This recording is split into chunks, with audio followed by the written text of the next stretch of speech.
പൗരത്വ നിയമത്തിനെതിരെ രാജ്ഭവന് മുന്നിൽ കോൺഗ്രസ് ധർണ. പൗരത്വ നിയമം അറബിക്കടലിൽ എന്ന മുദ്രാവാക്യവും ഉയർത്തിയാണ് ധർണ. അയോധ്യയിലെ പ്രാണപ്രതിഷ്ഠയിലൂടെ വർഗീയ ധ്രുവീകരണത്തിന് ശ്രമിച്ചിട്ടും നടക്കാത്തതിനാലാണ് CAA വഴി ശ്രമിക്കുന്നതെന്ന് പ്രതിപക്ഷ നേതാവ് VD സതീശൻ ആരോപിച്ചു. ഇന്ന് രാജ്യത്തെ ജനാധിപത്യ വിശ്വാസികൾക്ക്, മതേതര വിശ്വാസികൾക്ക് അവർക്ക് ബോധ്യം വന്നു കോൺഗ്രസിന്റെ അഭാവം എത്രമാത്രം ക്ഷീണം ഈ രാജ്യത്തിനുണ്ടാക്കി. കോൺഗ്രസ് തിരിച്ചു വരണം എന്ന് ആഗ്രഹിക്കുന്നു. ഞാൻ പറയുന്നു, കോൺഗ്രസ് മത്സരിക്കുന്നത് സംഘപരിവാർ സർക്കാരിനെ, മോഡി ഗവൺമെന്റിനെ അധികാരത്തിൽ നിന്ന് താഴെ ഇറക്കി കോൺഗ്രസ് നേതൃത്വത്തിൽ ഇന്ത്യ മുന്നണി അധികാരത്തിൽ വരാൻ വേണ്ടിയിട്ടാണ്. അതുകൊണ്ട് തെരഞ്ഞെടുപ്പിന്റെ സായാഹ്നത്തിൽ ഈ നിയമമുണ്ടാക്കിയതിനെ ഞങ്ങൾ ശക്തിയായി അപലപിക്കുകയും അത് പിൻവലിക്കുന്നത് വരെ ഞങ്ങൾ പോരാടുകയും ചെയ്യും. അൽ അമീൻ നൽകും കൂടുതൽ വിവരങ്ങൾ തിരുവനന്തപുരത്ത് നിന്ന്. അൽ അമീൻ, കോൺഗ്രസ് തെരഞ്ഞെടുപ്പിന് മുൻപേ ഈ വിഷയം കത്തിച്ചു നിർത്തുകയാണ്. അതിന്റെ ഒരു തുടക്കമായി ഇപ്പോൾ നടക്കുന്ന ധർണയിലെ നേതാക്കളുടെ പ്രസംഗങ്ങൾ മാറുകയാണ്. എങ്ങനെയൊക്കെയാണ് വിമർശനം?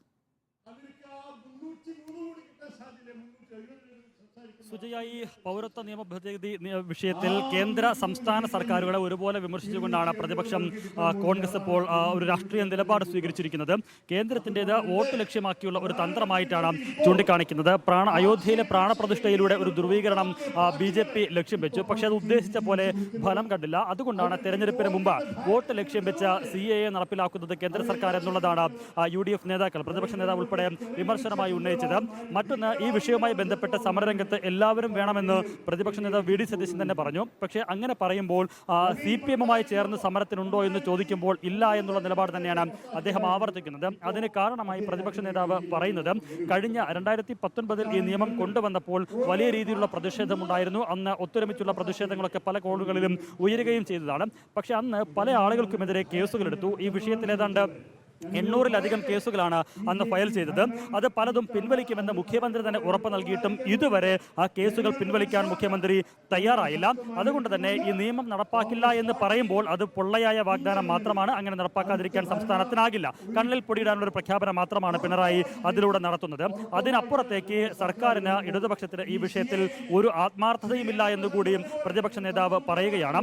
CAA നിയമം, പൗരത്വ ഭേദഗതി നിയമം നടപ്പിലാക്കിയ സംഘപരിവാറിനൊപ്പമാണ് മുഖ്യമന്ത്രിയും CPM-ഉം. അതുകൊണ്ടാണ് അതിനെതിരായിട്ടുള്ള സമരങ്ങളിൽ കേസുകൾ പിൻവലിക്കാൻ തയ്യാറാകാത്തത് എന്നുള്ളതാണ് വിമർശനമായി ഉന്നയിക്കുന്നത്. ആ കേസുകൾ പിൻവലിച്ചില്ല എങ്കിൽ ഇടതു സർക്കാരിന്റെ പൊള്ളത്തരം കൂടി തുറന്നു കാട്ടുന്ന പ്രചരണത്തിലേക്ക് കടക്കുമെന്ന് KPCC അധ്യക്ഷന്റെ ആക്ടിംഗ് ചുമതല വഹിക്കുന്ന MM ഹസനം വ്യക്തമാക്കിയിട്ടുണ്ട്. എന്നിരുന്നാലും ആ രീതിയിൽ കേന്ദ്ര സംസ്ഥാന സർക്കാരുകളെ ഈ വിഷയത്തിൽ ഒരുപോലെ പ്രതിരോധത്തിലാക്കുന്ന, അല്ലെങ്കിൽ അവരുടെ ആത്മാർത്ഥതയെ ചോദ്യം ചെയ്യുന്ന നടപടികളുമായിട്ടാണ് ഇപ്പോൾ പ്രതിപക്ഷം മുന്നോട്ട് പോകുന്നത്. ആ രീതിയിലുള്ള സമരപരിപാടിയാണ് രാജ്ഭവന് മുന്നിൽ ഇപ്പോൾ നടക്കുന്നത്. പ്രതിപക്ഷ നേതാവ് ശശി തരൂർ, MM ഹസൻ, അടൂർ പ്രകാശ് തുടങ്ങി കോൺഗ്രസിന്റെ മുഴുവൻ മുതിർന്ന നേതാക്കളും ഈ സമരത്തിൽ പങ്കെടുക്കുന്നുണ്ട്. വരും ദിവസങ്ങളിലും ശക്തമായിട്ടുള്ള സമരപരിപാടികളുമായി മുന്നോട്ട് പോകുമെന്ന് തന്നെയാണ് നേതാക്കൾ പറയുന്നത്. പ്രതിപക്ഷ നേതാവിന്റെ ഒരു പ്രതികരണത്തിന് ശ്രമിച്ചു നോക്കാം. അദ്ദേഹം നേരത്തെ പ്രസംഗിച്ചതാണ്, അതുകൊണ്ട് പ്രതികരിക്കുമോ എന്നുള്ളത് അറിയില്ല. ഏതായാലും നമുക്ക് വരും മണിക്കൂറിൽ ആ പ്രതികരണത്തിലേക്കും വരാം. അൽ അമീനാണ് ധർണയുടെ ഇടത്തുനിന്ന് തത്സമയം വിവരങ്ങൾ നൽകിയത്.